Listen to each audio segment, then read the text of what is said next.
Vamos falar a verdade. Quem entre nós está 100% satisfeito com o seu corpo?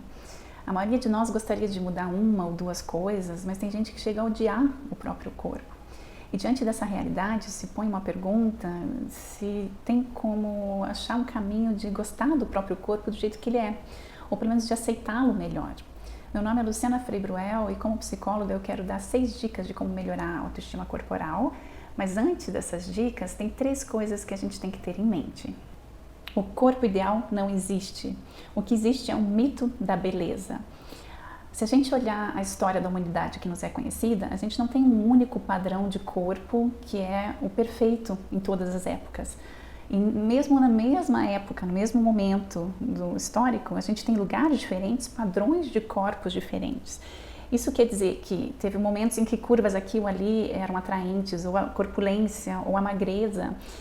E isso quer dizer que a cada instante, a cada cultura, a cada espaço geográfico, isso muda. E não é um corpo mais correto que o outro, não é um corpo melhor que o outro. É um fenômeno da moda que vai se ajustando com o tempo. E isso é importante a gente ter em mente, porque o corpo que não está na moda não é que ele é errado, ele simplesmente é diferente.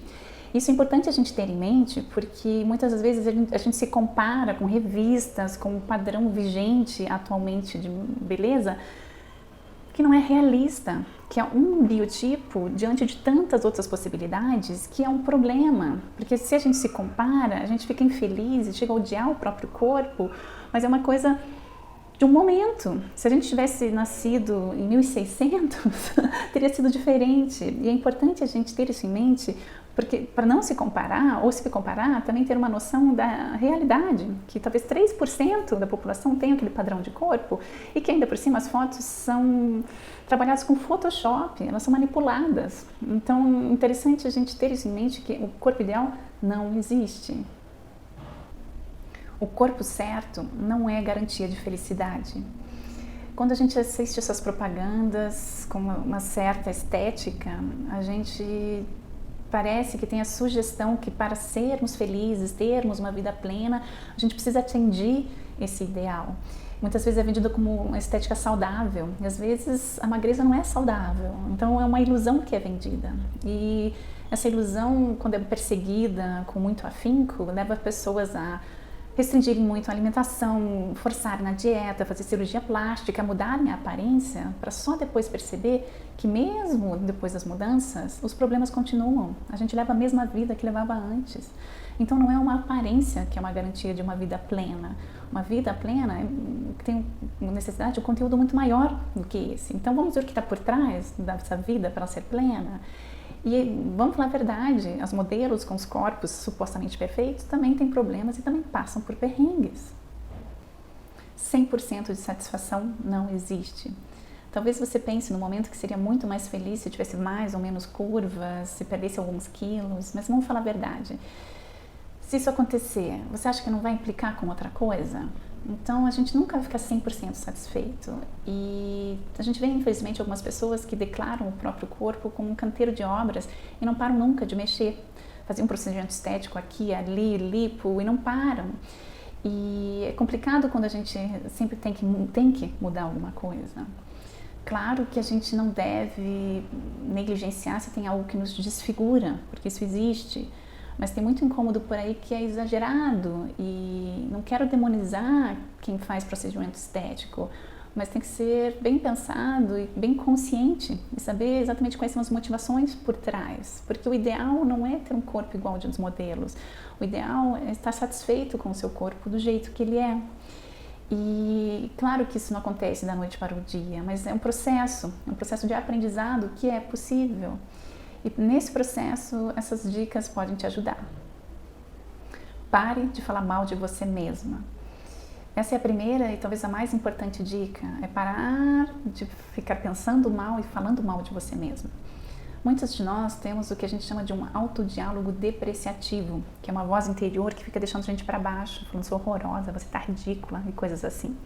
Toda vez que isso acontecer, interrompa esses pensamentos. Porque eles não ajudam em nada, eles não te motivam a ser melhor, eles não te dão força, eles não te colocam para cima, muito pelo contrário, eles te colocam para baixo. E ficando para baixo, a gente não consegue ficar bem. E vamos ser sinceros, você falaria o que você fala para você mesmo, para tua melhor amiga? Não, né? A gente não, jamais falaria para uma outra pessoa o que a gente fala para nós mesmos. A gente faz bullying com a gente mesmo. E isso a gente não pode deixar acontecer, porque o bullying é algo que é injusto. Então, né, vamos parar para pensar que quem deve ser a nossa melhor amiga deve ser a gente mesma, porque é a gente que está a cada momento, a cada minuto do nosso lado. Então, toda vez que vier um bullying, chega, para com isso, chega de bullying, interrompe esse pensamento, se distancia e fala, chega de bullying. Reconheça o que o teu corpo te proporciona. O nosso corpo é uma obra-prima, ele é perfeito, ele nos permite experiências singulares. É através do corpo que a gente pode dar um mergulho no mar, que a gente pode abraçar e beijar as pessoas que amamos, podemos saborear uma comida. Tem coisas práticas também, como ouvir, ver, escrever, falar, isso também é tudo através do corpo possível. Então, se a gente para pensar, a gente percebe que são milagres que acontecem no dia a dia que a gente não se dá conta. Nosso corpo, ele realmente nos proporciona o prazer de viver. Tudo que tem de prazer na vida passa pelo corpo. Então, tem muitas coisas boas no nosso corpo e a gente tem o viés de só focar no negativo. Chega disso, vamos reconhecer um pouco melhor, né, tudo que o nosso corpo nos proporciona, e a partir desse reconhecimento, uma gordurinha localizada aqui ou ali já não faz mais tanta diferença. Dirija o seu olhar para o positivo. Nós podemos realmente odiar os nossos corpos se a gente fica focado no que não nos agrada, do que não satisfaz as expectativas, do que gostaríamos de mudar. Aí a gente odeia mesmo. Mas não é assim com tudo. Tem coisa que a gente não quer mudar, que nos satisfaz, que a gente gosta. Então, quando você olhar no espelho, não ignore essas coisas. Repare no seu olho, que é bonito, no seu braço torneado, no cabelo, nas coisas que você gosta. Não as ignore. Reduza o teu consumo de mídia. Claro que não tem como a gente ficar sem ver propaganda, sem ver modelo em lugar nenhum, não é isso. Mas a gente pode reduzir o consumo se ele for excessivo. Porque ficar seguindo dicas de moda, de beleza, de dieta, pode ser contraproducente. Não é algo que motiva a gente a atingir alguns objetivos. Não, é algo que nos confronta com o que a gente não atinge, com o que a gente não consegue, com o que a gente não tem. Em vez de focar no positivo, que é o que a gente já tem, é o contrário que acontece. Então, se tem perfis no Insta que você segue, você se compara e se sente mal, deixe de segui-los. Se tem conteúdos exagerados de beleza, de moda, tente, né, dizer não me interessa. Com o tempo, o que você vai vendo vai mudando, e aí você faz uma pausa desses conteúdos. E aí seria interessante, depois de dar um tempo, de parar de forçar, né, nesse sentido, veja o que isso faz com a tua autoestima. Pode fazer diferença. Aceite elogios. Principalmente mulheres têm dificuldade em aceitar elogio. Ai, meu cabelo ele é muito fino. E começa a falar mal de si mesma imediatamente. Pare de fazer isso, porque se a pessoa te faz um elogio, essa é a opinião dela. Ela de fato acha isso legal. Quem é você para questionar a opinião do outro? Então, se alguém te fizer um elogio, no momento, não argumente contra.